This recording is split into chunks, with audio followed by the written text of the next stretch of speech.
మనం భారతదేశం స్వాతంత్రం వచ్చిన తర్వాత రాజ్యాంగం అమల్లోకి వచ్చింది. ఈ రాజ్యాంగం యొక్క స్ఫూర్తితోటి భారతదేశం సమైక్య దేశంగా వెలుగొందుతూ ఉంది. కానీ ఇవాళ దేశంలో బీజేపీ పరిపాలన మొదలైనప్పటి నుంచి వచ్చినటువంటి విధానాలలో కొంత తేడా కనిపిస్తూ ఉంటుంది. ఈ విధానాలలో కేంద్రం కేంద్రీకృతం చేస్తుంది. అంటే ఒకే ఓటు, ఒకే రేషన్ కార్డు, అలానే ఒకే మతం, ఒకే దేశం, ఇలా ఒకటే అనేటటువంటి విధానంతో వస్తుందన్నమాట. ఈ విధంగా చేస్తూ రాష్ట్రాల యొక్క అధికారాలని హస్తగతం చేసుకుని రాష్ట్రాల యొక్క అధికారాలని తీసుకోవడంతో పాటు కేంద్రీకృతం చేస్తూ ఉందన్నమాట. ఈ నిరంకుశమైనటువంటి పాలన ఏదైతే ఉన్నదో ఇది ఫాసిజం వైపు వెళ్తుందా అనేటటువంటి అనుమానాల్ని మేధావులు వ్యక్తం చేస్తున్నారు. ఎందుకంటే ప్రశ్నించటం తప్పు, మేము జైల్లో పెడతాం. ఉద్యమాలు చేస్తే తప్పు, మేము అణిచివేస్తాం. ఇలా అనేక రకాలైనటువంటి మరి పరిస్థితులని మనం ఇప్పుడు చూస్తూ ఉన్నాం. మరి ఇలాంటి పరిస్థితుల్లో దేశము ఫాసిజం వైపు పోతుందా అనేటటువంటి అంశం మీద మనతోటి అనేక విషయాలను సరళమైనటువంటి భాషలో అందరికీ అర్థమయ్యేటట్టు ఫాసిజం అంటే ఏంటో, దీని యొక్క పోకడలు ఏ విధంగా ఉంటాయో అవన్నీ వివరించడానికి మనకి పి ప్రసాద్ గారు, ఐఎఫ్టియు జాతీయ కార్యదర్శి గారు మన స్టూడియోకి వచ్చి ఉన్నారు. వారిని అడిగి మరికొన్ని విషయాల్ని మనం తెలుసుకోవడానికి ప్రయత్నం చేద్దాం. నమస్తే అండి. నమస్తే. అసలు ఫాసిజం అంటే ఏమిటి, ఇది ఎట్లా ఆవిర్భవించింది? ఫాసిజం అనేది ఆదిమ సమాజంలో లేదు, బానిస సమాజంలో ఉండే అవకాశం లేదు.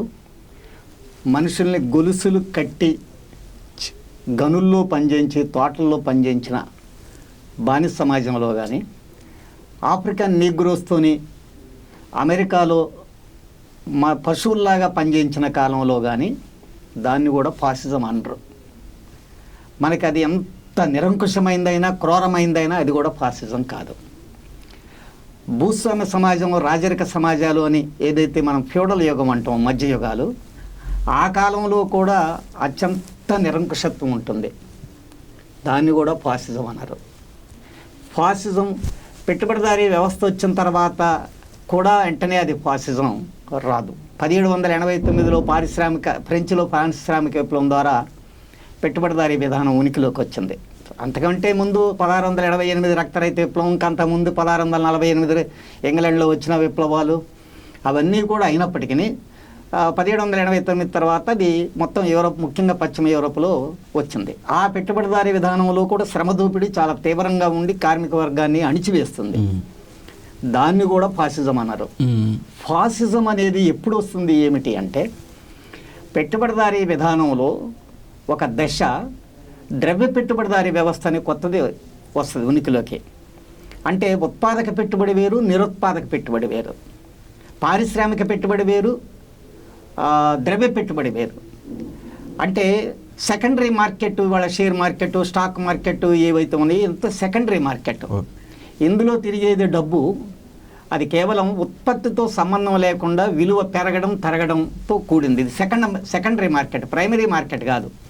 అంటే భౌతిక వస్తు సరుకుల సంపద సృష్టి కాకుండా, దాంతో విలువ లెక్కట కట్టడం కాకుండా, ద్వితీయ మార్కెట్లో, సెకండరీ మార్కెట్లో ఏదైతే సంపదని లెక్కించే పరిస్థితి వస్తుందో అది ద్రవ్య పెట్టుబడిదారీ విధానం యొక్క లక్షణం.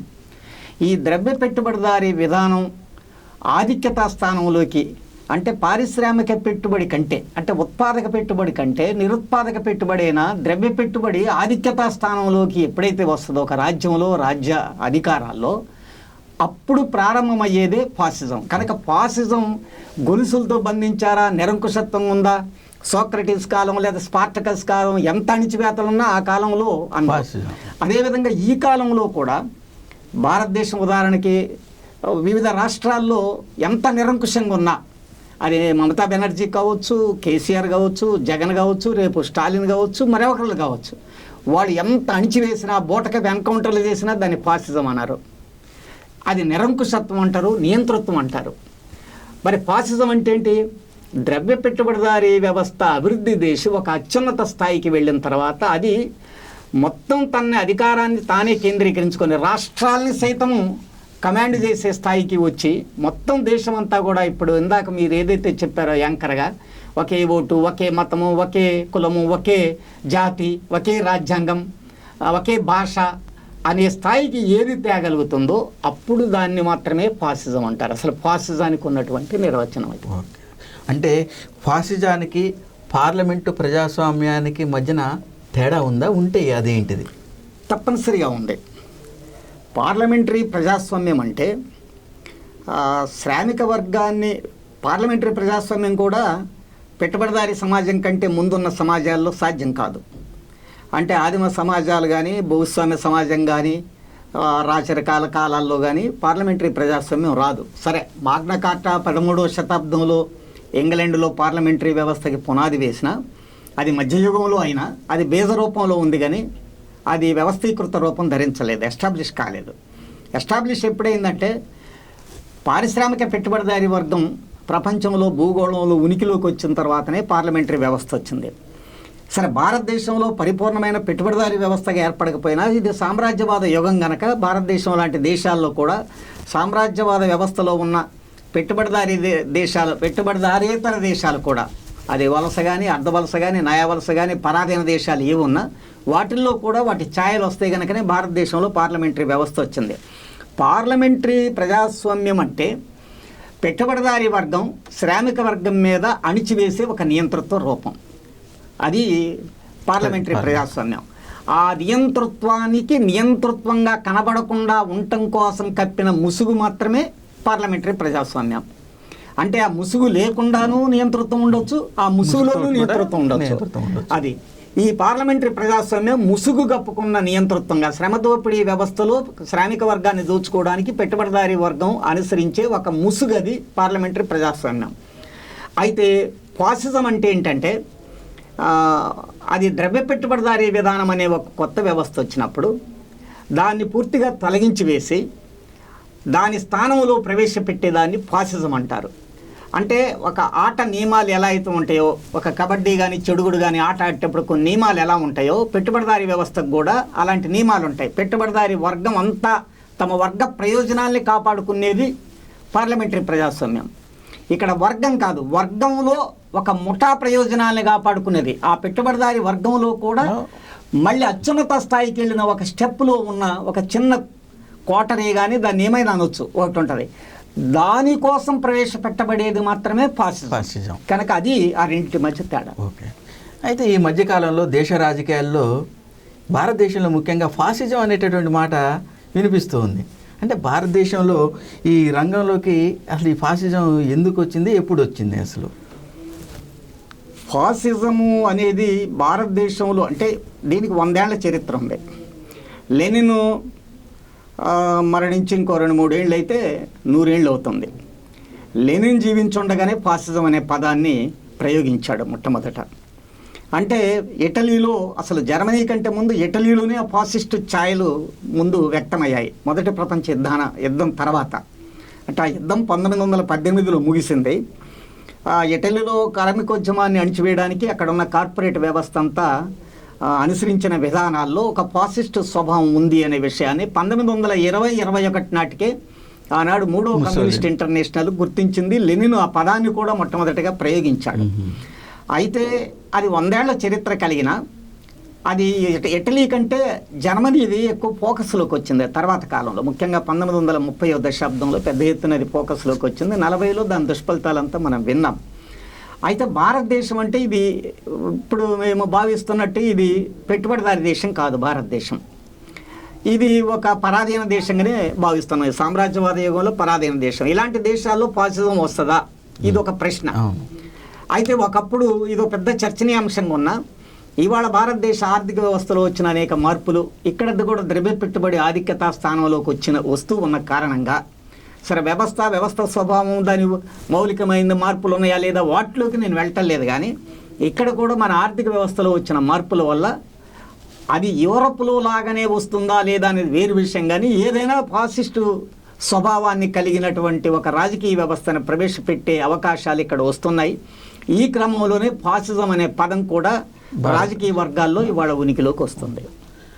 అయితే ప్రసాద్ గారు, మరి ఈ ఫాసిజాన్ని ఇప్పుడున్నటువంటి మోడీ కానీ షా కానీ మన భారతదేశంలోకి తీసుకురాగలుగుతుందంటారా? మీ అభిప్రాయం ఏంటిది? అసలు ఈ ఫాసిజాన్ని మన మీద తీసుకొచ్చే అవకాశాలు ఉన్నాయి ఈ గవర్నమెంట్? ఇవాళ ఫాసిజాన్ని వ్యతిరేకించే రాజకీయ వర్గాలు మాట్లాడే మాటల్లో కూడా ఫాసిజం పట్ల ఇంకా స్పష్టత రావాల్సి ఉంది. నేను వాళ్ళకి స్పష్టత లేదని నేను అనడం లేదు, కానీ ఇంకా స్పష్టత రావాల్సి ఉంది. మోడీ ఫాసిజాన్ని తీసుకొస్తాడు, మోడీ ప్రభుత్వం కొంతమంది మోడీ తీసుకొస్తాడంటే కొంతమంది మోడీ ప్రభుత్వం తీసుకొస్తాడు అన్నాడు. మోడీ తీసుకురావడం కంటే మోడీ అమిత్ షా ప్రభుత్వం తీసుకురావడం అనేది కొంత విశాలమైన అర్థం ఉంటుంది అందులో. మోడీ ప్రభుత్వం తీసుకొస్తాడనేది కూడా అది సరి అయినది కాదు. అసలు మోడీ ప్రభుత్వానికి ఫాసిజాన్ని తీసుకొచ్చేటటువంటి శక్తి కానీ సామర్థ్యం కానీ లేదు. ఇక్కడ ఫాసిజం అనేది ఒక ఆర్థిక వ్యవస్థ యొక్క రూపం అని భావించితే అది తీసుకొచ్చేటటువంటి శక్తి మోడీ ప్రభుత్వానికి లేదు. అది ఒక రాజకీయ పరమైనది మాత్రమే, ఆర్థిక వ్యవస్థతో సంబంధం లేకుండా రాజకీయంగా ఫాసిజం తీసుకురావచ్చు. ఫాసిజం అనేది ఓన్లీ పొలిటికల్ ఫామ్, అంటే రాజకీయ రూపం మాత్రమే అని భావిస్తే అది మోడీ షా ప్రభుత్వానికి అది తీసుకొచ్చే అవకాశం ఉంది, సామర్థ్యం ఉంటుంది. కానీ ఇది ఫాసిజం వచ్చేది ఆర్థిక రూపం. ఇది ద్రవ్య పెట్టుబడిదారీ విధానం, అంటే తెర వెనక ఏది ఉందో బలమైనది మోటివేటెడ్ ఫోర్స్ ఏది ఉందో అక్కడ ఫాసిజం వచ్చేది. తెర మీద రాజకీయ శక్తి ఉంటుంది. కార్ల్ మార్క్స్ ఏం చెప్పాడంటే politics are nothing but concentrated expression of economy అని చెప్పాడు. అంటే రాజకీయాలంటే మరేదో కాదు, ఆర్థిక వ్యవస్థ యొక్క రూపమే, దాని ప్రతిబింబమే అని చెప్పాడు. తెర మీద ఉంటుంది అది. కనుక ఆర్థిక వ్యవస్థలో నుంచి ఫాసిజం వస్తుందా, రాజకీయ వ్యవస్థలో నుంచి వస్తుందా? రాజకీయ వ్యవస్థలో నుంచి వస్తుంది అనుకున్నప్పుడు మోడీ ప్రభుత్వం తెస్తుంది అనేది నిజమే, కానీ అది కాదు. ఇది తీసుకొచ్చేది పెట్టుబడిదారీ వర్గం ఏదైతే ఉందో, మన కార్పొరేట్ వ్యవస్థగా ఇవాళ ఏదైతే చెప్తున్నామో అది కూడా ద్రవ్య పెట్టుబడిదారీ విధానంకి ప్రాతినిధ్యం వహించి, నేను ఇందా చెప్పాను మొత్తం పెట్టుబడిదారీ వర్గం వేరు, అందులో ఒక స్టెప్ పైకి వెళ్ళినటువంటి ఒక ముఠ లేదా ఒక కోటరీ ఏదైతే ఉందో అది తీసుకొచ్చేది. కనుక అది తీసుకొచ్చే ఫోర్స్, అది మోటివేటెడ్ ఫోర్స్ ఆర్థిక విభాగం, ఒక ఆర్థిక విభాగం తీసుకొస్తుంది. ఆ విభాగం తేవడానికి మోడీ ప్రభుత్వం ఒక కెటలిస్ట్గా, ఉత్ప్రేరకంగా, అంటే ప్రయోగశాలలో రసాయనిక చర్యలకి తను పాత్ర పోషించకుండా, తను కరిగిపోకుండా తను కెటలిస్ట్గా ఎలా అయితే ఒక పరికరం పనిచేస్తుందో ఈ మోడీ ప్రభుత్వం కూడా అట్లా ఉపయోగపడుతున్నది తప్ప దాన్ని తీసుకొచ్చేది మోడీ ప్రభుత్వం కాదు. భారతదేశ రాజ్యాంగంపై దాడికి ఫాసిజానికి సంబంధం ఉందా? ఉంటే అది ఏ రూపంలో ఎట్లా ఉంది? ఖచ్చితంగా ఉంది. నేను ఇందాక చెప్పాను, పార్లమెంటరీ ప్రజాస్వామ్య వ్యవస్థ అంటే మొత్తం పెట్టుబడిదారీ వర్గ నియంతృత్వం. ఫాసిజం అంటే పెట్టుబడిదారీ వర్గంలోని ఒక ముఠా యొక్క నియంతృత్వం. అసలు మొట్టమొదట కీలకమైనటువంటి దీని మధ్యన వైరుధ్యం ఏంటో ఫస్ట్ మనం గుర్తించాలి. పార్లమెంటరీ ప్రజాస్వామ్యం శ్రామిక వర్గం మీద, పీడిత ప్రజల మీద మొత్తం పెట్టుబడిదారీ వర్గం యొక్క నియంతృత్వ రూపం.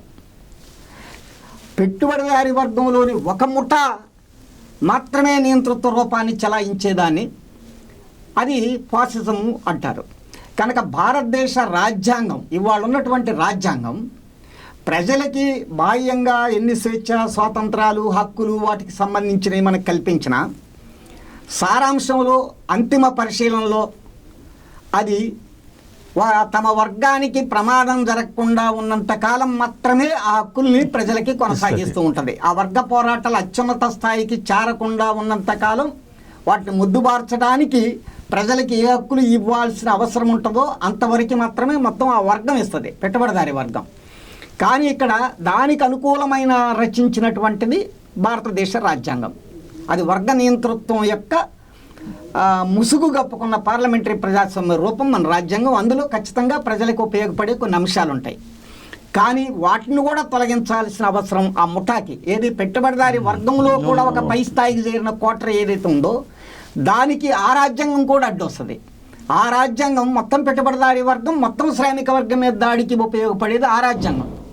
కానీ కేవలం ఒక ముఠాకి మాత్రమే ఉపయోగపడే, పెట్టుబడిదారి వర్గంలో కూడా ఒక పై స్థాయికి చేరిన ముఠాకి మాత్రమే ఉపయోగపడే రాజ్యాంగ వ్యవస్థ రావాల్సిన అవసరం ఉంది కనుక ఆ ఫాసిస్ట్ రాజ్యాంగానికి ఇప్పుడున్న పార్లమెంటరీ ప్రజాస్వామ్య రాజ్యాంగం ఖచ్చితంగా అడ్డు వస్తుంది. ఆటంకం, ఆ ఆటంకాన్ని తొలగించుకోవాల్సిన అవసరం, ఈ ఫాసిజాన్ని తీసుకురావాల్సిన ఆర్థిక ద్రవ్య పెట్టుబడిదారి వర్గం యొక్క శిఖరాగ్ర ముఠాకి అవసరం ఉంది కనుక ఖచ్చితంగా ఆ రాజ్యాంగాన్ని ధ్వంసం చేయాల్సిన అవసరం వాడుకుంటుంది. ఓకే ఓకే సార్, మరి ఈ ఫాసిజం పట్ల బీజేపీకి ఆర్ఎస్ఎస్కి వాటి యొక్క వైఖరులు ఒకటేనా లేకపోతే వేరువేరుగా ఉన్నాయంటారా? బీజేపీకి ఆర్ఎస్ఎస్కి చాలా మంచి ప్రశ్న అడిగారు మీరు యాంకర్గా. ఇలాంటి ప్రశ్న మీరు అడుగుతారు అనుకోలేదు, చాలా తెలివైనది. ఇవాళ చాలామంది ఈ విషయాల్లో కొద్దిమంది పొరపాటు పడ్డ వాళ్ళు కూడా ఉన్నారు. అయితే చాలామంది స్పష్టంగానే బీజేపీ కంటే ఆర్ఎస్ఎస్ ప్రమాదకరమైంది అని చెప్పేవాళ్ళు చాలా ఎక్కువ మందే ఉన్నారు. అది సరి అయిన అభిప్రాయం. కొద్దిమంది అక్కడక్కడ అస్పష్టంగా ఉన్నారు, రెండు ఒకటే అనుకుంటున్నారు. బీజేపీ ఇప్పుడున్న పార్లమెంటరీ వ్యవస్థని ఉపయోగించుకుంటూ ఈ పార్లమెంటరీ వ్యవస్థని దెబ్బతీయడానికి ప్రయత్నం చేసేటటువంటి పార్టీ బీజేపీ. బీజేపీతో ఈ పార్లమెంటరీ ప్రజాస్వామ్యాన్ని త్వరగా దెబ్బతీయడానికి వెనకుండి బీజేపీని నడిపించేటటువంటిది ఆర్ఎస్ఎస్. ఆర్ఎస్ఎస్ ఒక విధానానికి, ఒక ఫాసిస్టు రాజకీయ విధానం, అంటే ఫాసిస్టు ఆర్థిక ముఠా ఏదైతే ఫాసిజాన్ని దేవాలనుకుంటుందో దానికి రాజకీయంగా ప్రాతినిధ్యం వహించేటటువంటి సంస్థ ఆర్ఎస్ఎస్. దాన్ని అమలు చేయడానికి మధ్యంతరంగా ఏర్పడ్డటువంటి వ్యవస్థ, రాజకీయ వ్యవస్థ బీజేపీ. అందుకని బీజేపీ ఎన్డీఏ పక్షాలు ఉంటాయి, అంటే కొన్ని సెక్యులర్ పార్టీలు, కొన్ని పార్లమెంటరీ ప్రజాస్వామ్య పార్టీలు లాంటి వాటిని కూడా కలుపుకొని వెళ్లాల్సిన అవసరం తన పార్లమెంటరీ ఎత్తుగడలో భాగంగా బీజేపీకి ఉంటుంది. ఆర్ఎస్ఎస్ కోర్ గ్రూపు, అది తన విధానం, భావజాలం చాలా డీప్గా, లోతుగా, సాంద్రత కలిగిన, డెన్సిటీ కలిగినటువంటి భావజాలంతో అది ఉంటుంది. బీజేపీకి అవకాశం ఉండదు కనుక బీజేపీ ఉపరితలం, దాని ఇరుసు, కేంద్రం అంటే ఒక న్యూక్లియస్, అణువులో న్యూక్లియస్ లాంటిది ఆర్ఎస్ఎస్. దాని ఎలక్ట్రాన్లు, ప్రోటాన్లు, పొజిట్రాన్లు దాని చుట్టూ తిరిగేవి బీజేపీ కనుక తేడా ఉంటుంది. ఓకే, మనుస్మృతి యొక్క లక్ష్యం ఫాసిజాన్ని ప్రవేశపెట్టడానికేనా? ఇక్కడ కూడా మనకి స్పష్టత రావాల్సిన అవసరం ఉంది. మనుస్మృతి ఇది కూడా ఒక మంచి ప్రశ్నే. మనుస్మృతి, మనువాద భావజాలం ఇవన్నీ కూడా వాళ్ళ ప్రచారంలో ఉన్నాయి. మనుస్మృతి అనేది ఏ కాలంలో ఏర్పడిందో మొట్టమొదట మనకు ఒక అవగాహన ఉండాలి. అది ఫ్యూడల్ వ్యవస్థ, దానికంటే ముందు ఉన్నటువంటి వ్యవస్థ నుంచి దాని భావజాలం పెరిగి వచ్చింది. అంటే ఫ్యూడల్ ఆర్థిక వ్యవస్థ అవసరాలను తీర్చడానికి స్త్రీ ఎలా ఉండాలో, దళితులు ఎక్కడ ఉండాలో, ఆదివాసులు ఎక్కడ ఉండాలో అని శాసించి నియంతృత్వించడమే కాకుండా దుర్మార్గమైన, కిరాతకమైన పద్ధతుల్లో ఆ వర్గాలన్నింటినీ శాసించడానికి ఆనాడు మధ్యయుగాల్లో ఆనాటి భూస్వామ్య ఆర్థిక వ్యవస్థ, ఆనాటి ఉత్పత్తి శక్తులు, ఉత్పత్తి సంబంధాల రీత్యా వాటి పరిరక్షణ కోసం ఏర్పడింది అది మనుస్మృతి. ఇవాళ భారత రాజ్యాంగం ఏదైతే ఏర్పడిందో 1950లో, అది దానికి భిన్నమైంది. దాని వెనక పెట్టుబడిదారీ వర్గాలు, భూస్వామ్య వర్గాల ఆర్థిక ప్రయోజనాలు, వాళ్ళ నియంతృత్వం యొక్క అవసరం అందులో ఉన్నప్పటికీ కూడా, సారాంశంలో ఉన్నప్పటికీ, దాని ఉపరితల కట్టడం, ఉపరితలం వేరు, పునాది వేరు రాజ్యాంగంలో. ఉపరితలం ప్రజలకు ఉపయోగపడే అంశాలు, హక్కులు చాలా ఉన్నాయి ఉపరితలంలో. పందిరి ప్రజలది, ఇల్లు వర్గ నియంతృత్వాన్ని, అంటే భూస్వామ్య పెట్టుబడిదారీ వర్గాల నియంతృత్వాన్ని. దాని ఇరుసు ఒకటి, దాని ఉపరితలం ఒకటి, దాని లోపల ఉన్న న్యూక్లియస్ ఒకటి, దాని ఎలక్ట్రాన్లు, ప్రోటాన్లు ఒకటి. అయితే దాని కంట్రోల్లో ఉంటాయి, అది వేరే విషయం. అందుకని ఈ స్థితిలో మనుస్మృతి అనే భావజాలం ఏదైతే మనుస్మృతి ఉందో అది ఇవాళ ఉన్న భారత రాజ్యాంగం ఒకటి కాదు, ఒక ఆర్థిక వ్యవస్థే కాదు, రెండు భిన్నమైన ఆర్థిక వ్యవస్థలకు సంబంధించింది. అది ఫ్యూడల్ ఎకానమీ, ఇది ఇవాళ ఉన్నటువంటి ఇంపీ సామ్రాజ్యవాదానికి లోబడి ఉన్న భూస్వామ్య పెట్టుబడిదారీ వర్గాల యొక్క ఉత్పత్తి సంబంధాలకు సంబంధించింది ఇదే. అందుకని ఆ రెండు వాస్తవానికి ఒకటి కావు. అయితే ఇప్పుడున్నటువంటి ఈ ఆర్థిక వ్యవస్థకి ఆ భావజాలం ఎక్కడ వరకు ఎంతవరకు ఉపయోగపడితే దాన్ని ఉపయోగించుకోవడానికి ఇది ప్రయత్నం చేస్తుంది. దానికి ఇప్పుడు పాము ఉంది, పాము కుబుసాన్ని వదిలేస్తుంది, విషసర్పం కుబుసాన్ని వదిలేస్తుంది, అక్కడ ఉంటుంది. ఆ కుబుసాన్ని చూసి కూడా కొంతమంది భయపడతారు, అది పాము అనుకోని. అట్లా దానిలో ఉన్నటువంటి అసలు పాము ఉండదు. ఆ ఆర్థిక వ్యవస్థ మారింది. ఫ్యూడల్ ఆనాటి ఉన్న మధ్యయుగాల్లో ఉన్న ఆర్థిక వ్యవస్థ కాదు, బ్రిటిష్ వాడు వచ్చాక మారిపోయింది. కనుక అది యథాతథంగా మళ్ళీ పునరుద్ధరణ జరగడానికి అవకాశం లేదు. కానీ అందులో తనకు ఉపయోగపడే దాన్ని పీల్చుకొని దాన్ని జ్యూస్ని లాక్కొని అది అభివృద్ధి చేసుకోవడానికి ప్రయత్నం చేస్తుంది కవచంగా. మనువాద భావజాలం, ఫాసిస్టు రాజకీయ భావజాలం ఒకటేనా? ఒకటి కావు. నేను మొట్టమొదటినే అసలు ప్రారంభ ప్రశ్నకి ఫాసిజం అంటే ఏమిటని మీరు అడిగినప్పుడే నేను చెప్పాను.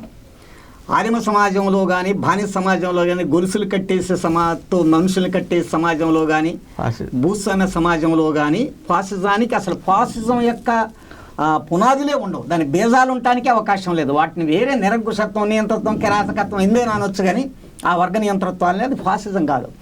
ఫాసిజం పెట్టుబడిదారీ వర్గం వచ్చిన తర్వాత కూడా రాదని చెప్పాను, ఉత్పాదక పెట్టుబడిదారీ వర్గంలో కూడా రాదని చెప్పాను.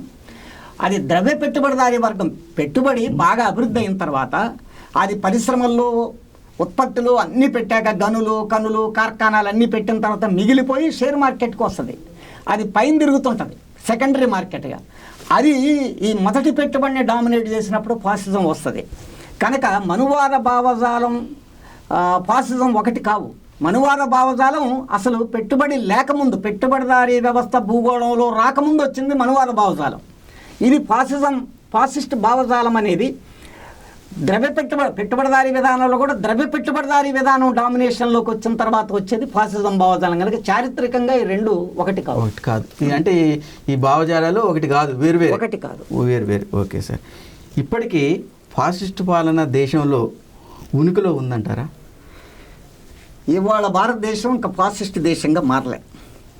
ఇప్పటికీ ఇది బూర్జువా డెమోక్రటిక్ కంట్రీ, అంటే బూర్జువా ప్రజాస్వామిక దేశమే. అంటే వాళ్ళ భాషలో చెప్పాలంటే, రాజ్యాంగ భాషలో చెప్పాలంటే పార్లమెంటరీ ప్రజాస్వామ్య దేశం. నేను నమ్ముతున్న మార్క్సిజం ప్రకారం చెప్పాలంటే బూర్జువా పార్లమెంట్, మార్క్స్ ప్రకారం చెప్పాలంటే బూర్జువా పార్లమెంటరీ వ్యవస్థ. ఇది ఫాసిస్ట్ వ్యవస్థ కాదు. ఫాసిస్ట్ లక్షణాలు, దాడులు, ధోరణులు ఈ వ్యవస్థలో పెరుగుతూ వస్తున్నాయని మాత్రమే భావిస్తాను తప్ప ఇంకా కాలేదు. 1931లో హిట్లర్ 1931 మార్చి 30వ తారీఖు నాడు పూర్తిగా తన ఛాన్సలర్, జర్మనీ ఛాన్సలర్ అయిన తర్వాత కొద్ది రోజులకే ఎనేబుల్ యాక్ట్ అని తీసుకొచ్చి ఫాసిస్ట్ రాజ్యాంగంగా మార్చివేశాడు. పాత పార్లమెంటరీ ప్రజాస్వామ్యాన్ని ఎత్తివేసి అప్పుడు జర్మనీ ఫాసిస్ట్ దేశం లేదా నాజీ దేశం అయింది. ఆ స్థితి ఇంకా భారతదేశంలో రాలేదు. ఇప్పటికీ ఫాసిస్ట్ ధోరణులు పెరుగుతున్న కాలమే తప్ప ఇంకా ఫాసిస్ట్ దేశం కాదు. ఎప్పటికీ పార్లమెంట్, వాళ్ళ భాషలో పార్లమెంటరీ ప్రజాస్వామ్య దేశం, మా భాషలో బూర్జువా ప్రజాస్వామ్య దేశం. అది ఉనికిలోకి రాలేదు అంటున్నారు, ఎలా వస్తుంది? అది ఉనికిలోకి రావాలంటే ఇప్పుడున్న భారత రాజ్యాంగం మొత్తం ధ్వంసం చేస్తే తప్ప అది రాదు. ధ్వంసం చేయడానికి గత 7 సంవత్సరాలు బట్టి ఎన్ని ప్రయత్నాలు చేసినా ఇంకా ధ్వంసం కాలే. ఇంకా ధ్వంసం కాలేదంటే వాళ్ళు ధ్వంసం చేయలేకపోయారని అర్థం. అంటే చేయలేకపోయారంటే ఇంకా ఈ దేశంలో నిన్నటి ప్రజాస్వామిక గణతంత్ర లౌకిక భావజాలాన్ని బలపరిచే ప్రజలు, ఆ ప్రజా ఉద్యమాలు ఇంకా దానికి రెసిస్టెన్స్గా, ప్రతిఘటనగా ఉన్నాయని అర్థం. ఆ ప్రతిఘటన కూడా అధిగమించి మరింత నిరంకుశ రూపంలో దాన్ని భారత రాజ్యాంగాన్ని రద్దు చేయగలిగితే వాళ్ళు చట్టరీత్యా రద్దు చేయలేరు. విధ్వంసంతో, ఒక విధ్వంస విధానంతో, నిరంకుశ విధానంతో రద్దు చేయాలి. ఆ స్థితి వచ్చి దాన్ని రద్దు చేయగలిగి 1931 జనవరి 30 తర్వాత ఎనేబుల్ యాక్ట్ అని ఏదైతే హిట్లర్ తీసుకొచ్చి అక్కడ కూడా ఫాసిస్ట్ రాజ్యాంగంగా మార్చాడో ఆ స్థితి వచ్చినప్పుడే ఇది అవుతుంది. అది ఇప్పుడు వస్తుందా రాదని దేశ ప్రజలు, ప్రజాస్వామిక పోరాటాలు, రాష్ట్రాలు, ఫెడరలిజం వాటి ఉద్యమాలను బట్టి ఉంటుంది. ఒకళ్ళు వస్తే దేశంలో ఎలాంటి మార్పులు వస్తాయి సార్? అది వస్తే ఇవాళ ఇక్కడ మనం ఈ టీవీలో ఇలా మాట్లాడే అవకాశం రాదు. అయితే ఇక్కడ ఎంత నియంతృత్వం, ఎంత నిరంకుశత్వం మనకు కనపడ్డా ఈ రోజున. మనం చాలామంది ఇది ఫాసిజం అంటారు. పలానా KCR fascist, Mamata fascist, Jagan fascist అనే మాటలు వస్తాయి. ఇది అసలు సైద్ధాంతిక భావజాలం ప్రకారం ఫాసిస్టులు కాదు వీళ్ళు, నియంతలు, నిరంకుశులు, ఇంకేదైనా మాట్లాడవచ్చు కానీ ఫాసిస్టులు కాదు. ఫాసిస్టులు అంటే నేను అర్థమంతా ఇందాకే చెప్పాను. అందువల్ల ఆ రోజున ఇక్కడ మనం ఇట్టి టీవీలో ఇలా మాట్లాడుకునే అవకాశం లేదు. ఇవాళ ఎన్కౌంటర్లు వాళ్ళు చేయగలరు, కానీ ఎన్కౌంటర్లను ఖండించే అవకాశాలు ఇంకా ఉన్నాయి. ఎన్కౌంటర్ల మీద విచారణ జరపడానికి నిజ నిర్ధారణ కమిటీలు వెళ్ళే అవకాశాలు ఇంకెక్కడ ఉన్నాయి. ఆ నిజ నిర్ధారణకు కూడా వెళ్ళడానికి అవకాశం లేకుండా చేస్తుంది ఫాసిజం అనేది. ఇక్కడ ఇల్లుని కూల్చేస్తుంది. అయ్యో అన్యాయంగా కూల్చారని చెప్పి ప్రెస్ మీట్ పెట్టుకునే అవకాశం ఉంటుంది ఏది ఈ నియంతృత్వంలో. కానీ ఫాసిజం వస్తే ఆ ఖండించడానికి కూడా అవకాశం లేదు. ఇక్కడ పార్టీ ఆఫీసుల్లో ఉదాహరణకు వామపక్ష కమ్యూనిస్ట్ పార్టీ ఆఫీసుల మీద నిఘాలు ఉంటాయి, ఇక్కడ అరెస్టులు ఉంటాయి. కానీ రేపు ఆఫీసులను కూడా ఒక్క కలంపోటుతో ఎనేబుల్ యాక్ట్లో చేసినట్టుగా, హిట్లర్ చేసినట్టుగా దేశద్రోహకరమైన కార్యకలాపాలు చేసి అన్ని కార్యాలయాలను సీజ్ చేసుకునే హక్కు ఉందని ఫాసిస్టు రాజ్యాంగం ప్రకారం ఒక చట్టం చేస్తే ఈ ఆఫీసులన్నింటినీ వాడు ఆటోమేటిక్ ఒక్క కలంపోటుతో రద్దు చేసుకోవచ్చు. ఇవాళ కట్టుకున్న పెద్ద పెద్ద భవనాలు సిపిఐ కానీ సిపిఎం కానీ ఇతర ఎంఎల్ పార్టీలు కానీ ఈ ఆఫీసులను కూడా స్వాధీనం చేసుకుంటారు. అంటే నేను ఉదాహరణ చెప్తాను. కనుక ఫాసిస్టు వస్తే ఎలా ఉంటుంది అనే దానికి ఒక మచ్చు తునకలు మాత్రమే చెప్పాను. ఆలేటి శ్రీనివాసరావు గారు రేపు నన్ను యాంకర్గా మాట్లాడలేడు. ఆలేటి శ్రీనివాసరావు ఈ మాటలు మాట్లాడే అవకాశం కూడా మీకు ఉండదు. నేను కూడా ఇలా మాట్లాడలేను. నేను అయితే అజ్ఞాత జీవితంకి వెళ్ళాలా, లేకపోతే నోరు మూసుకొని బయట జీవితంలో ఉండాలి. అది ఫాసిస్టు వ్యవస్థ వచ్చినప్పుడు ఉండేది. ఓకే, ఇప్పుడు జర్మనీ, ఇటలీల ఫాసిజం వంటిది ఒకళ్ళు ఇండియాలో వస్తుందంటారా? మేమైతే దానికంటే సైద్ధాంతికంగా మార్క్సిస్టు ధోరణిలో చూసినప్పుడు అక్కడికి ఇక్కడికి ఆర్థిక వ్యవస్థలో ఏ తేడాలు ఉన్నాయో ఆ తేడాలు ఖచ్చితంగా ఫాసిజం అమల్లో కూడా తేడాలుగా రావాలి. అయితే అది ఇంకా ఈ దేశానికి ఫాసిజం పట్ల మార్క్సిస్టు భావజాలాన్ని ఈ దేశంలో ఎట్లా అన్వయించాలి అనేది ఈ దేశ నిర్దిష్ట ఆర్థిక రాజకీయ పరిస్థితులను బట్టి ఉంటుంది. వాటిని ఇంకా పూర్తి స్థాయిలో అధ్యయనం చేయాల్సినటువంటి వర్గాలన్నీ అధ్యయనం చేసి చెప్పకుండా, నిర్వచించకుండా ప్రసాద్గా నేను ఒక్కడిని దాని మీద నిర్వచించలేను. కానీ ఒకటి మాత్రం చెప్పగలను, యథాతథంగా 1930-40 దశాబ్దాల్లో ఉన్న యూరప్ ఫాసిజం యథాతథంగా ఇక్కడికి రావడానికి అవకాశం ఉండదు, అంతవరకు ఖాయం. అలాగని ఇది ఇంకా పెట్టుబడిదారు దేశం కాలేదు గనక అసలు ఫాసిజమే కాదు ఇది అని చెప్పడానికి వీలే లేదు. ఖచ్చితంగా ఫాసిస్టు భావజాలం, ఫాసిస్టు దాడులే కానీ దాని రూపాలు ఏ రూపంలో ఇక్కడ రేపు ఉనికిలోకి వస్తాయి అనేది మాత్రం అది నేనుగా ఇప్పుడు చెప్పలేను. ఇప్పుడు వస్తుంది అనే భావన ఉన్నప్పుడు ఎందుకు సార్ మరి ఇంత ఆందోళన చెందటం?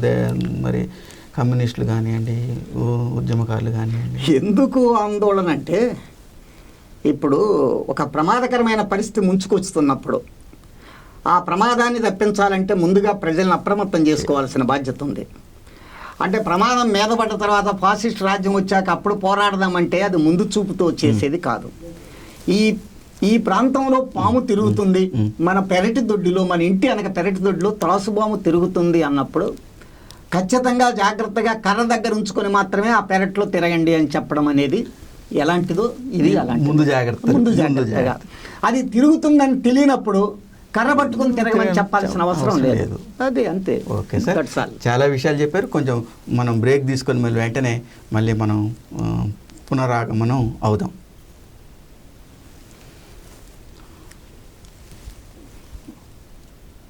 గణేష్, ఓకే, ఈ కార్యక్రమానికి పునఃస్వాగతం చెప్తూ ఇప్పుడు మనం ప్రసాద్ గారి నుంచి ఎన్నో విషయాలు తెలుసుకున్నాం, క్లిష్టమైనటువంటి విషయాలు నేర్చుకున్నాం. ఇంకా కొన్ని విషయాలు మన దగ్గర ఆగిపోయి ఉన్నాయి, వాటిని కూడా అడిగి మనం తెలుసుకోవడానికి ప్రయత్నం చేద్దాం. హిందువులు ఫాసిజానికి కారకులు అవుతారా? హిందువులుగా ఫాసిజానికి కారకులు అవుతారనేది ఒట్టి అబద్ధం, అసత్యం, యథార్థం కాదు. అలాంటి అభిప్రాయాలు కూడా వామపక్షాల్లో లేవనేదే నా అభిప్రాయం.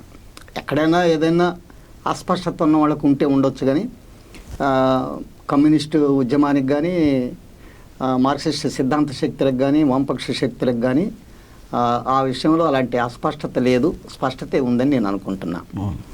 హిందువులు ఇక్కడ మెజార్టీ మతానికి సంబంధించిన వాళ్ళు కావచ్చు, కానీ వాళ్ళని రెచ్చగొట్టడానికి హిందుత్వ సర్కారుగా మోడీ సర్కారు రెచ్చగొడితే రెచ్చగొట్టవచ్చు, కానీ వాళ్ళు హిందువులుగా ఫాసిజానికి కారకులు కారు.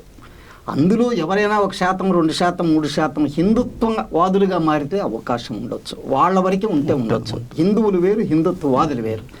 ఆధ్యాత్మిక రాముణ్ణి పూజించే వాళ్ళని హిందువులు అంటారు, రాజకీయ రాముణ్ణి పూజించే వాళ్ళని హిందుత్వవాదులు అంటారు. ఈ రెండు వేరు. భక్త రామదాసు రామాలయాన్ని నిర్మాణం చేశాడు, కరసేవకులు అయోధ్యలో రామాలయం నిర్మాణం చేశారు. భద్రాచలం రామాలయం నిర్మాణం చేసింది హిందువులుగా, వాళ్ళు హిందూ భక్తితో చేశారు. వాళ్ళు చేసింది రాజకీయ రాముణ్ణి, అయోధ్యలో చేసింది రాజకీయ రాముణ్ణి. వాళ్ళు పెట్రోల్ ముస్లిం దేశాల్లో 30 రూపాయల పెట్రోల్ తెచ్చి ఇక్కడ 120 రూపాయలకు అమ్ముకుని హిందువులకే భారంగా మార్చడానికి వాళ్ళు హిందుత్వాన్ని తీసుకొచ్చారు. వాళ్ళు హిందువులకే ప్రమాదం. వాస్తవానికి హిందుత్వ సర్కారు కంటే ముందు వచ్చిన సర్కార్లు హిందువులకి 50 రూపాయలకి 60 రూపాయలకి పెట్రోల్ రేట్లు అమ్మాయి. ఇవాళ హిందుత్వ బూచితో 100 రూపాయలు దాటించగలిగాయి. కనుక హిందువుల మీద ఎక్కువ దాడి చేసేది హిందుత్వమే. కనుక హిందువులు వేరు, హిందుత్వం వేరు. ఆ రెండింటికి మధ్యన అసలు గుణాత్మక తేడా ఉంది. అసలు మతమే లేకుండా వెళ్ళే సమాజం ఈ సమాజంలో సాధ్యమే కాదు. ఆశలు ఊహాజనితంగా హైపోథెటికల్గా ఆలోచిస్తే అది ఆది భౌతికవాదం మాత్రమే, అది గతితార్కిక భౌతికవాదమే కాదు. అది మతాన్ని నిర్మూలించే భౌతిక పరిస్థితులు రేపటి నూతన మానవుడు సృష్టించబడ్డ సమాజంలోనే సాధ్యం తప్ప ఈ సమాజంలో సాధ్యం కాదు. కనుక ఈ సమాజంలో మతం ఉంటుంది, దేవుడు ఉంటాడు, మతాన్ని అభిమానించే ప్రజలు ఉంటారు. వాళ్ళు హిందువులు కావచ్చు, క్రిస్టియన్లు కావచ్చు, బౌద్ధులు కావచ్చు, సిక్కులు కావచ్చు, ఎవరైనా కావచ్చు, అది వేరే విషయం. కనుక హిందూ మతం ఇవాళ నిర్మూలన కాదు, హిందుత్వం దెబ్బతీయడమే ఇవాళ ప్రజాస్వామికవాదుల యొక్క కర్తవ్యం. హిందువులు టార్గెట్ కాదు. కనుక హిందువులు వేరు, హిందూ మతం ఈ హిందుత్వవాదం వేరు. అందుకని హిందుత్వవాదం ఫాసిజాన్ని బలపరుస్తుంది. హిందువులు సామాన్య దోపిడీ వ్యవస్థలో ఎట్లుండాలో అందరే అన్ని మతాలు ఎలా ఉంటాయో అలాగే ఉంటారని. Okay sir. అయితే ప్రపంచంలో అనేక మతాలు ఉన్నాయి, చాలా కరుడుగట్టినటువంటి మతాలు కూడా ఉన్నాయి. ఈ మతాలన్నీ ప్రజాస్వామ్యానికి గొడ్డలు పెట్టిగా ఒక్కోసారి పరిణమిస్తూ ఉన్నాయి. ఇవి అటు తిరిగి ఇటు తిరిగి ఫాసిజానికి కొమ్ము కాసే అవకాశాలు లేవంటారా? అన్ని మతాలా? అన్ని మతాలంటే ఎక్కువ కరుడుగట్టినటువంటి మతాలు. అవును. ఇప్పుడు జర్మనీలో ఫాసిజం వచ్చినప్పుడు జర్మనీలో క్రిస్టియన్ మతతత్వాన్ని, మత దురహంకారాన్ని రెచ్చగొట్టింది యూదులకి వ్యతిరేకంగా, యూదు జాతికి వ్యతిరేకంగా. వాస్తవానికి యూదులు పాత బైబిల్ వాళ్ళు, పాత టెస్టామెంట్ వాళ్ళు, అంటే క్రీస్తు కంటే ముందు ఉన్న అబ్రహాము, మోజెసు వాళ్ళకి సంబంధించిన మతం అది. అంటే ఒక రకంగా క్రిస్టియన్ మతం కంటే పూర్వ క్రిస్టియన్ మతం, అది ఇంకా ఫార్మర్ మతం అనవచ్చు. దాన్ని టార్గెట్ చేయడం కోసం క్రిస్టియన్ దురహంకారాన్ని పెంచింది. ఇప్పుడు అదేవిధంగా శ్రీలంకలోనూ, థాయిలాండ్లోనూ, బర్మా అంటే ఇప్పుడు మియన్మార్లోనూ వాళ్ళు కూడా బౌద్ధ దురహంకారాన్ని రెచ్చగొడుతున్నారు. ఇక్కడ హిందుత్వ దురహంకారాన్ని హిందుత్వవాదులు రెచ్చగొడుతున్నారు.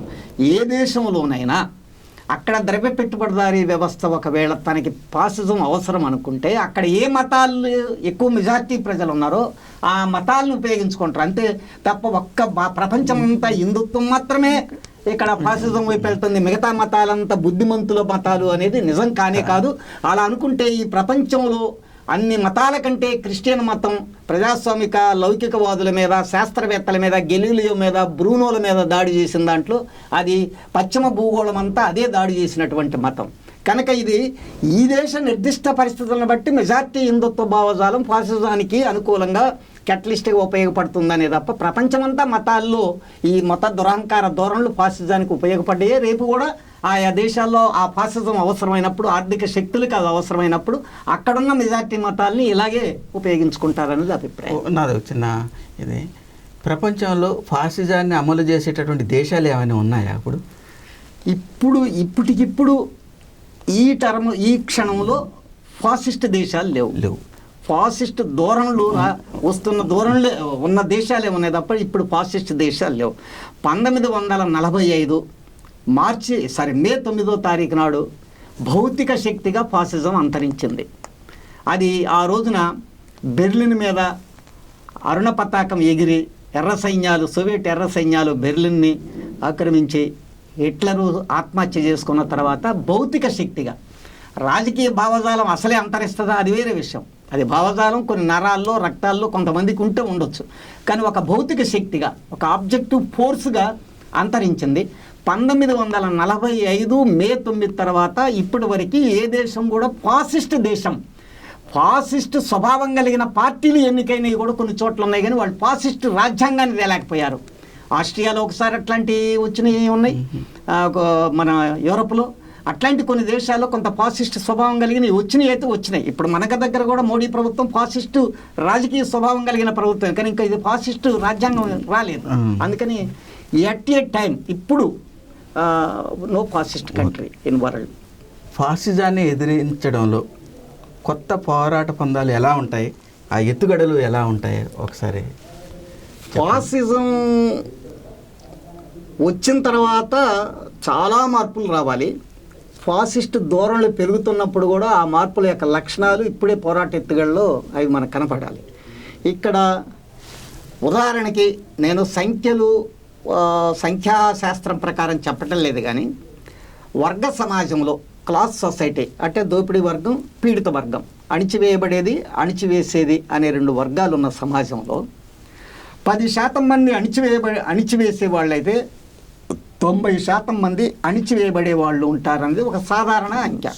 అది 90 బదులు 91, 92 ఉంటుందా, 93 ఉంటుందా, ఇది 10కి బదులు 7, 8, 9 ఉంటుందా, ఈ అంకెల్లోకి నేను వెళ్ళటలే కాదు, సుమారు అంచనా. కానీ ఫాసిస్టు సమాజంగా మార్పు జరిగినప్పుడు 99 1గా మారుద్ది. అంటే సమాజము 99 1గా మారుద్ది. మరి మిగతా ఎక్కడి నుంచి వస్తాయి ఈ 9?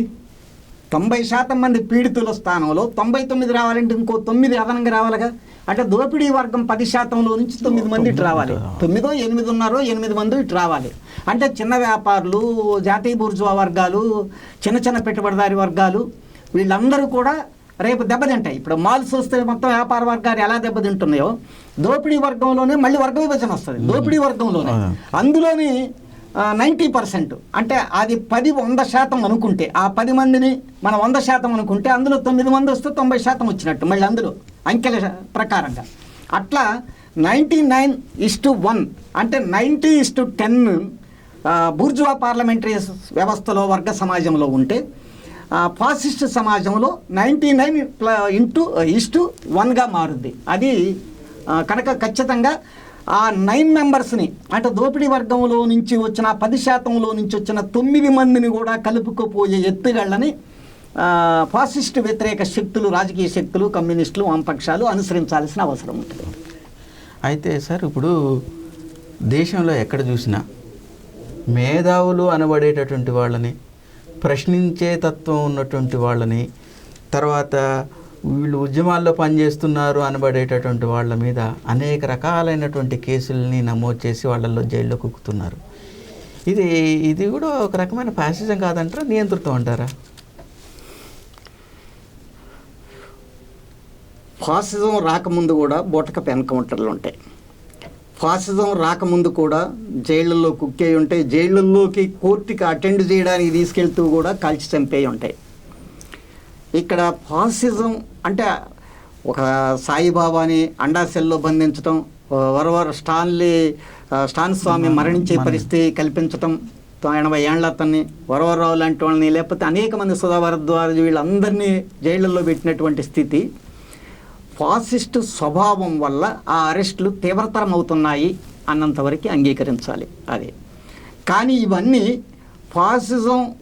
ఫాసిస్ట్ రాజ్యం వచ్చింది కనుకనే వచ్చాయి అంటే బూర్జువా పార్లమెంటరీ వ్యవస్థలో ఇవి రావు అని ఒప్పుకోవాలి. కానీ బూర్జువా పార్లమెంటరీ వ్యవస్థలో కూడా అలాంటివి వస్తాయి. బూటకపు ఎన్కౌంటర్లు ఉంటాయి, జైళ్ళల్లో విచారణ జరుపుతూ కోర్టుకి తీసుకెళ్ళి కాల్చి చంపేవి ఉంటాయి, అన్నీ ఉంటాయి. అందుకని అది కేవలం ఫాసిజానికి లక్షణం కాదు. ఫాసిస్ట్ స్వభావం ఈ అరెస్టులని ఈ తరహా అంటే పార్లమెంటరీ ప్రజాస్వామ్య వ్యవస్థలో ఏ బూటకపు ఎన్కౌంటర్లు, ఏ దుర్మార్గంగా అరెస్టులు చేసేది ఉందో దాన్ని మరింత తీవ్రతరం చేయడానికి వాళ్ళ ఫాసిస్ట్ ధోరణి వేరు, ఫాసిస్ట్ రాజ్యం వేరు. ఇంకా ఫాసిస్ట్ రాజ్యంగా మారలే. ఫాసిస్ట్ ధోరణులు దానికి తీవ్రత పరుస్తున్నాయి, వేగవంతం చేస్తున్నాయి అనేది అభిప్రాయం. ఒకవేళ ఫాసిస్ట్ రాజ్యం కనుక వచ్చినట్లయితే ఇప్పుడు ఉన్నటువంటి పార్లమెంటరీ వ్యవస్థలో ఉన్నటువంటి ప్రతిపక్షాల యొక్క వాటి యొక్క ఉనికి, వాటి యొక్క పని విధానంలో మార్పు, ఎన్ని తేడాలు ఎలా ఉంటాయంటారు? ఇప్పుడున్న ప్రతిపక్ష పార్టీలన్నీ బూర్జువా ప్రతిపక్ష పార్టీలని మేము అంటాం మా భాషలో. వాటిని అవన్నీ కూడా ఆ 10% ప్రాతినిధ్యం వహించాయి. 10%లో మళ్ళీ ఆ 1% వైపు వచ్చేది ఆర్ఎస్ఎస్ బీజేపీ వస్తున్నప్పుడు 9% వైపు వాళ్ళు ఉంటారు. మీకు అర్థమైందని నేను చెప్పింది. ఇక్కడ విప్లవ పక్షాలు నిజమైనటువంటి భారతదేశంలో దోపిడీ వ్యవస్థ రద్దు కావాలని, దానికి వ్యతిరేకంగా ఒక విప్లవం కావాలని కోరుకునే శక్తులు 90% ప్రజలకి ప్రాతినిధ్యం వహిస్తాయి, పీడిత ప్రజలకి. 10% మందికి పార్లమెంటరీ వ్యవస్థలో 10% మందికి ప్రాతినిధ్యం వహించేది ఇవాళ ఉన్న సాధారణ బూర్జువా పార్టీలు. అయితే ఆ 10% ఉన్న దాంట్లో 1%కి 9% మధ్యన కూడా, అంటే దోపిడీ వర్గాల మధ్యన కూడా ఒక విభజన వస్తుంది. వచ్చినప్పుడు 9% తరపున ప్రతిపక్షాలు, చాలా ప్రతిపక్షాలు మారతాయి. ఒక్క పక్షమే, మీరే ఫస్ట్ మొట్టమొదటి చెప్పారు, ఒకే రాజ్యాంగం, ఒకే భాష, ఒకే జాతి, ఒకే మతము, ఒకే వ్యవస్థ అని అంటారే, దానికి 1%కి ద్రవ్య పెట్టుబడిదారీ విధానం అత్యున్నత స్థాయికి వెళ్ళిన ఏ కోటరీ ఉంటుందో దానికి ప్రాతినిధ్యం వహించేది వాళ్ళ ఆర్ఎస్ఎస్ బీజేపీ అనేది అభిప్రాయం. కనుక దానికి వ్యతిరేకంగా మిగతా దోపిడీ వర్గాల పక్షాన ఉందేనంత ఆ 10లో 1, 9గా ఏదైతే మారుతుందో 9 వైపు వస్తాయి. కనుక ఆ 9 వైపు వచ్చిన ప్రతిపక్షాలు రాష్ట్రాల హక్కులు, రాష్ట్రాల స్వేచ్ఛ, ఇవాళ కేసీఆర్ ఈ రోజే బహుశా ప్రెస్ మీట్ పెట్టి కేంద్రం మీద ఆయనకి ఎప్పుడు ఏ అవకాశం ఉంటుందో మనకు తెలియదు. ఆయన ఒకసారి ఇప్పుడు డిసెంబర్ చివరి వారంలో ఒకసారి కేంద్రానికి వ్యతిరేకంగా ధ్వజమెత్తాడు, ఢిల్లీ వచ్చి అంటే పిల్లిలాగా మారిపోయాడు, అది వేరే విషయం. కానీ ఆయన భౌతిక పరిస్థితి ఏంటంటే కేంద్రంతో లొంగిపోయి ఉండాలా, లొంగిపోయి ఉంటే మరీ తన పార్టీ తనమే అంతరించిపోతుంది అనుకున్నప్పుడు తిరగబడాలా అనే రెండింటి ఒక ద్వంద్వ వైఖరి మధ్య ఆయన పెనుగులాడుతాడు. ఆయన కావచ్చు, జగన్ కావచ్చు, రేపు స్టాలిన్ పరిస్థితి తమిళనాడులోనే వస్తుంది, నవీన్ పట్నాయక్ ఎవరికైనా అదే వస్తుంది, మమతా బెనర్జీకైనా. అందుకని ఈ పరిస్థితి వచ్చినప్పుడు వాళ్ళు ఏంటంటే 9% వైపు ఉండాల్సిన అవసరం వాళ్ళకి ఏర్పడుతుంటుంది. అనివార్యంగా రేపు మనం 1% ఒకే రాజ్యం, ఒకే వ్యవస్థ, ఒకే భాష, ఒకే మతం, ఒకే పార్టీగా ఏర్పడాలనుకున్న ఆర్ఎస్ఎస్ బీజేపీని వ్యతిరేకించాలా, ఫాసిజాన్ని వ్యతిరేకించాలా ఎవరైనా చిత్తశుద్ధితో రాజకీయంగా కోరుకుంటే అనివార్యంగా ఈ 9% మంది కొత్తగా 10లో నుంచి దోపిడీ వర్గాల నుంచి వచ్చిన 9% ప్రజల పక్ష, వ్యాపార వర్గాల పక్ష ఉండాలి. అదే సమయంలో వాళ్ళకి ప్రాతినిధ్యం వహించేటటువంటి రాజకీయ పార్టీలను కూడా కలుపుకుపోయే ఒక భౌతిక పునాది ఏర్పడుతుంది, మన ఇష్టాలతో సంబంధం లేకుండా. అందుకని ఆ రాజకీయ పార్టీలు బాధిత పార్టీలుగా మారుతాయి అనేది నా అభిప్రాయం. ఫాసిస్ట్ వ్యవస్థలో జర్మనీలో కానీ, ఇటలీలో కానీ, అంత ముందున్న అనేక హిండర్బర్గ్ నాయకత్వం వహించినటువంటి జర్మన్ సోషల్ డెమోక్రటిక్ పార్టీలు కానీ ఇవన్నీ కూడా తర్వాత బాధిత పార్టీలుగా మారాయి నాజీ పార్టీ కింద. అవి కూడా తర్వాత 1933లో జర్మన్ కమ్యూనిస్ట్ పార్టీ, నిజమైన కమ్యూనిస్ట్ పార్టీ, జర్మన్ అంతకుముందు ఉన్న పార్లమెంటరీ ప్రజాస్వామ్యానికి ప్రాతినిధ్యం వహించిన జర్మన్ సోషల్ డెమోక్రటిక్ పార్టీతో కూడా చేతులు కలపడానికి సిద్ధపడింది, మనం కలిసి పనిచేద్దామని చెప్పింది. అలాంటి పరిస్థితి రేపు రావచ్చు. అది వాళ్ళ ఆ ఫాసిస్ట్ రాజ్యాంగం ఏర్పడక ముందే తొందరపడి జట్లు కట్టాలని నా అభిప్రాయం కాదు. కానీ ఆ పరిస్థితి మీరేముందంటే అది వస్తే ఏంటి అన్నారు కనుక రేపు ఆ పరిస్థితి వచ్చినప్పుడు ఒక విశాల ఐక్యతా వాతావరణం, ఐక్యతా పునాది ఏర్పడి రాష్ట్రాల హక్కుల కోసం పోరాడే, రాష్ట్రాల హక్కుల కోసం అంటే కేసీఆర్, జగన్ దేనికోసం పోరాడతారంటే మా రాష్ట్ర ప్రభుత్వాలు మాకు దోచుకునే హక్కులు మాకు వాటా ఉండాలి. కేంద్రం ఒక్కటే దోచుకుంటే ఎట్లా, మీరు ఒక్క పార్టీ మొత్తం ఢిల్లీ అంతా అంబానీ, ఆదానీలే మా గంగవరం పోర్టులని, మా పోర్టులన్నింటిని మీరే ఎత్తుకుపోతే మా దోపిడీ వర్గాల సంగతి ఏంటని అంటారే. వాళ్ళు దానికోసమైనా రాష్ట్రాల హక్కుల కోసం నిలబడాల్సిన పరిస్థితి ఏర్పడ్డప్పుడు ఒకే రాజ్యం, ఒకే భాష, ఒకే మతము, ఒకే వ్యవస్థని కోరుకునే ఫాసిస్ట్ పార్టీకి వ్యతిరేకంగా వేళతో సైతం కలవాల్సిన భౌతిక పరిస్థితి ఏర్పడింది. చివరిగా ఒక ప్రశ్న అడుగుతాను. ఇందాక నేను ఒక ప్రశ్న అడిగినప్పుడు ఇప్పుడు ఫాసిజం లేదు కదా, వచ్చే అవకాశాలు కూడా లేవు కదా, ఇప్పుడు ఎందుకు మీరు ఇదవుతున్నారు అని చెప్పానంటే మీరు ఏమన్నారంటే పాము ఉన్నది, జాగ్రత్తగా ఉండండి అని చెప్తున్నారు, చెప్పాల్సినటువంటి బాధ్యత మాది అని అన్నారు. బాగుంది. కానీ వామపక్షాలు కావచ్చు, మేధావులు కావచ్చు, ఇతర అన్ని వర్గాలు కూడా ప్రజల్ని చైతన్యవంతం చేయడానికి ఇవి కలిసికట్టుగా ఒక లైన్ తీసుకోవటం మంచిది కదా. ఇప్పుడు మేధావులలో వచ్చినటువంటి అంశం ఏంటిదంటే ఒకే అంశాన్ని ఒక్కొక్క మేధావి, ఒక్కొక్క పార్టీలు, కమ్యూనిస్ట్ పార్టీలు ఒక్కొక్క రకంగా చూస్తాయి. అట్లా చూడటం వలన ప్రజల్ని మేలుకొల్పేటటువంటి అవకాశాలు పోతున్నాయి కదా. అందరూ దేశంలో ఉన్నటువంటి ప్రజాస్వామికవాదులు కావచ్చు, కమ్యూనిస్టులు కావచ్చు, ఒక ఉమ్మడి వేదికని ఏర్పాటు చేసుకొని ప్రజల్ని ఎప్పటికప్పుడు అప్రమత్తం చేసేటటువంటి అవకాశాలు కనుసూపు మేరలో ఉన్నాయంటారా? ఇప్పుడు ఎగిరే పిట్ట కోసం మసాలా నూరలేరు. దొరికిన పిట్ట కోసం పక్షి దొరికితే దాని మాంసం వండుకోవడానికి అప్పుడు మసాలా నూరుకోవాలి. ప్రమాదం రానున్నదేని హెచ్చరించే కాలం వేరు, ప్రమాదం వచ్చిన తర్వాత మీదబడి ప్రమాదం వచ్చిన తర్వాత ఐక్యత వేరు. ఇవాళ ఐక్య కార్యాచరణకు అవసరాన్ని చెప్పగలము, ఆ మేరకు ఐక్య ఉద్యమాలకు ప్రాధాన్యత చెప్పగలము. కానీ వాళ్ళు ఆ రాష్ట్రాల హక్కుల కోసమే బయటికి రానప్పుడు, ఆ కేంద్రంతో పోరాటానికి ఆ కేసీఆర్ ఆ జగన్లు ముందుకు రానప్పుడు, వాళ్ళు ప్రజల మీద అణిచివేతకి సిద్ధపడ్డప్పుడు, వాళ్ళతోని బ్రహ్మముళ్ళు వేసుకోవడానికి ప్రజల పక్షాన ఉన్నటువంటి పార్టీలు వెళ్తే ప్రజల్లో ఒక రకంగా పలచబడతాయి. అందుకని అది సైద్ధాంతిక ఆర్థిక భావజాలంతో మనకి అందరికీ ప్రమాదం వస్తుంది, మీ రాష్ట్రాలు జిఎస్టీలో వాటాను కూడా లేకుండా మా దగ్గర మాకు ట్యాక్స్లు వేస్తున్నారు, నీకు అక్కడ కేంద్రం నుంచి రావాల్సిన వాటా కోసం పోరాడు, నీతో మేము కూడా కలిపి పోరాడదామని చెప్పగలమే తప్ప, అయినా వాడు అది అడగకుండా, అక్కడున్న ఢిల్లీ నుంచి రావాల్సిన బాకీలు అడగకుండా, ప్రత్యేక హోదాలు అడగకుండా, రాష్ట్రాల వాటాలు అడగకుండా ప్రజల్ని అణిచివేయడానికి ప్రయత్నం చేసేటప్పుడు, అది అర్థం చేసుకోకుండా ఆ విధంగా ప్రజా వ్యతిరేక పాత్ర పోషించేటప్పుడు పోయి జట్టుగట్టి ఆలింగనం చేసుకుంటే అది ప్రజల్లో ప్రతిష్ట పాలవుతుంది. అందుకని ఇవాళ వాళ్ళ దెబ్బతిన్న తర్వాత వాళ్ళు అనివార్యంగా కలిసే భౌతిక పరిస్థితి వచ్చినప్పుడు దానికి నిర్దిష్ట ప్రయత్నాలు, నిర్దిష్ట వేరు, సార్వజనీనం వేరు, యూనివర్సల్ వేరు, కాంక్రీట్ వేరు. యూనివర్సల్ అంటే అయ్యా ఈ ప్రమాదం ఉంది, మీ రాష్ట్రాల హక్కులను కూడా కేంద్రం మింగుతుంది, అందరం మేలుకోవాలి అని చెప్పడం వేరు, పోయి బ్రహ్మముళ్ళు వేసుకోవడానికి ప్రయత్నం చేయడం వేరు కాంక్రీట్గా.